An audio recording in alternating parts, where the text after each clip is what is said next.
देखिए, पिछले 6-7 दिन से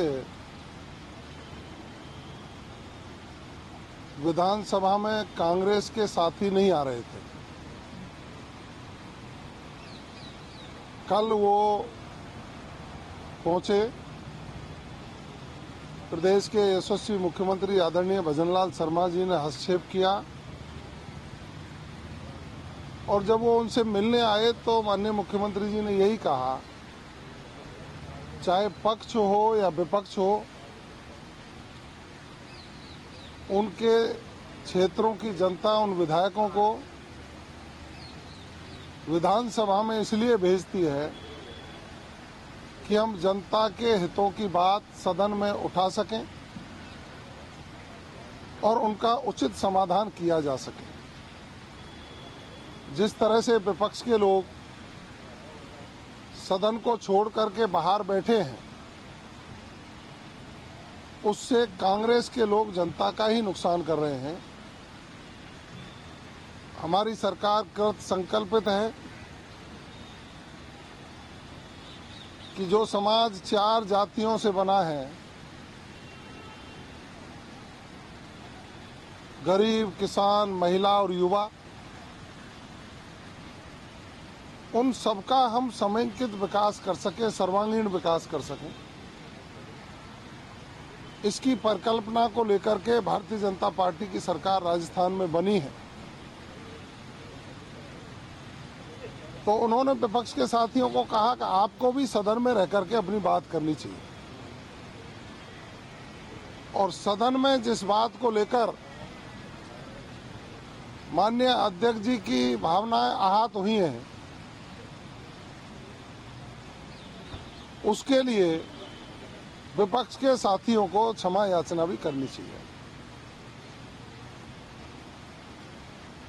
नेता प्रतिपक्ष आदरणीय जूली जी,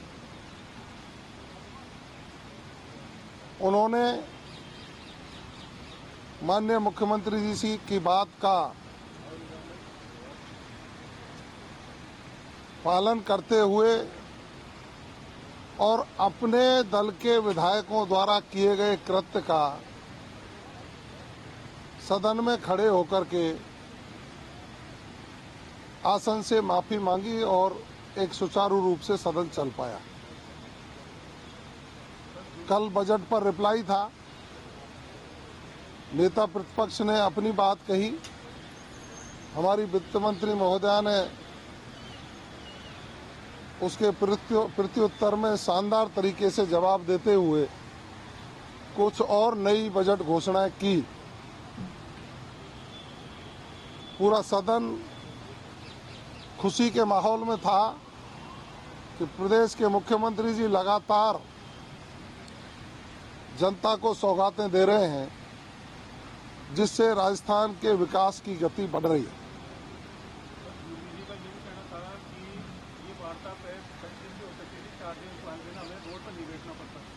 देखिए, माननीय नेता प्रतिपक्ष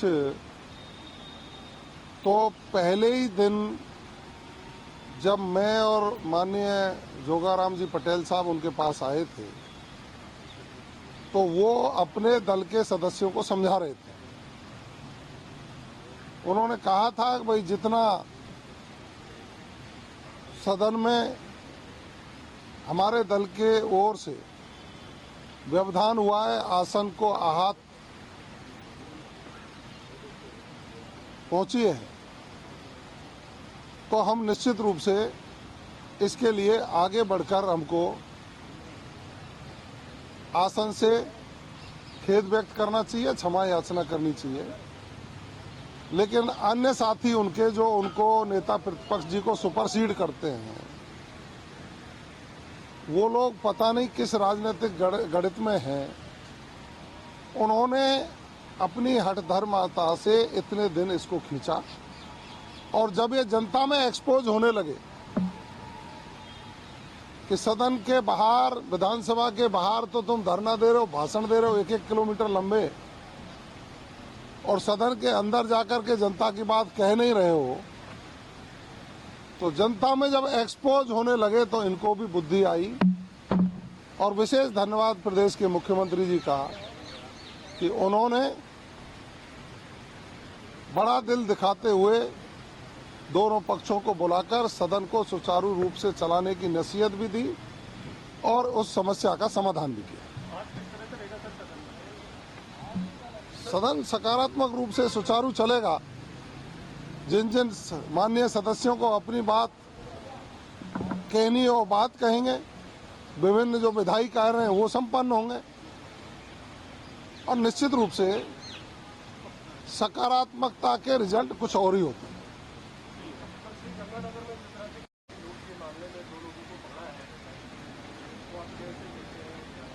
देखिए, ये एक बहुत बड़ा नेक्सस है। ये लोग गंगानगर से जाकर के कर्नाटक में रहने लगे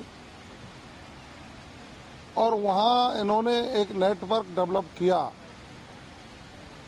और ऑनलाइन हजारों करोड़ की ठगी इन्होंने लोगों से की। हम पहले से ही कह रहे हैं कि हमारी सरकार आने के बाद माफिया, चोर उचक्के, अपराधियों पर हम शिकंजा कस रहे हैं। हमारी पुलिस ने पूरी तैयारी के साथ इनकी जांच पड़ताल करने के बाद उनको गिरफ्तार किया है और अभी तो ये फर्स्ट लेयर है। इसमें बहुत बड़ी मछलियां जो इस कारोबार में लिप्त हैं उन तक भी ये जांच जाएगी और कोई भी हो, कितना भी बड़ा आदमी हो, उसको गिरफ्तार करके सलाखों के पीछे पहुंचाया जाएगा और जिन लोगों को ठगा है उनके साथ न्याय सुनिश्चित किया जाएगा। कल ही रीट की परीक्षा नहीं, पिछले 12 महीने में जितनी भी परीक्षाएं हुई हैं सभी परीक्षाएं निष्पक्ष रूप से हमारी सरकार ने कराई है। पिछली सरकार में तो 19 पेपरों में से 17 लीक हुए थे श्रीमान। हर पेपर लीक हो रहा था और एक परीक्षा का पेपर लीक हो गया और दोबारा परीक्षा कराई तो फिर पेपर लीक हो गया। पिछली सरकार का तो भगवान ही रखवाला था, लेकिन अब युवा ये महसूस कर रहा है कि निष्पक्ष रूप से, पारदर्शिता से परीक्षाएं आयोजित हो रही हैं और जो मेहनत करेगा, प्रतियोगी परीक्षा में शामिल होगा, मेहनत वाला व्यक्ति ही निश्चित रूप से जो पढ़ाई के आधार पर अंक लाएगा उसी का सिलेक्शन होगा। ये माननीय भजनलाल जी ने सुनिश्चित कर दिया है। माननीय भजनलाल जी के मुख्यमंत्री काल में युवा सुकून महसूस कर रहा है कि निर्बाध रूप से, निष्पक्ष रूप से परीक्षाएं आयोजित करा करके उनको मौका देने का काम किया जा रहा है। धन्यवाद।